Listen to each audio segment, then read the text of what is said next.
আমাদের বাড়ির এই গাছে দেখো কত কাঁচা পাকা টমেটো হয়েছে। তো মা টমেটো গুলোকে তুলে দিচ্ছে।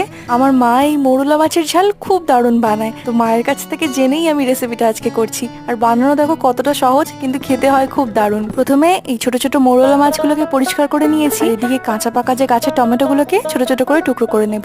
তারপর একটা বাটিতে নিয়ে নিচ্ছি মোরলা মাছ। এর মধ্যে দেবো একটু স্বাদ মতো নুন, একটু হলুদ গুঁড়ো, লঙ্কার গুঁড়ো, পেঁয়াজ কুচি, আর দিচ্ছি আদা রসুনের পেস্ট, আর দিয়ে দেবো কুচি করে রাখা কাঁচা পাকা টমেটো গুলোকে। এবার ওপর থেকে একটু সর্ষের তেল দিয়ে ভালোভাবে এটাকে মাখিয়ে নেব। মাখানো হয়ে গেলে একটা কড়াইতে একটু সর্ষের তেল গরম করে দিয়ে দেবো কালো জিরে ফোড়ন। তারপর দিয়ে দেবো এর মধ্যে মাছটা। এবার আলতো হাতে একটু নাড়াচাড়া করে একটু কষিয়ে নেব। আর এই ছোট ছোট মৌরলা মাছগুলো যেহেতু একটু নরম হয়, তাই খুব আলতো হাতে নাড়াচাড়া করব, না হলে মাছগুলো কিন্তু আবার ভেঙে যাবে। তারপর এটাকে চাপা দিয়ে মিডিয়াম টু লো আছে এটাকে রান্না করে নেব। মাছটা সিদ্ধ হয়ে গেলে তখন এটাকে নামিয়ে নেব। এই টক টক মৌরলা মাছের ঝাল সত্যি দারুণ লাগে, তোমরা অবশ্যই একবার ট্রাই করে দেখো।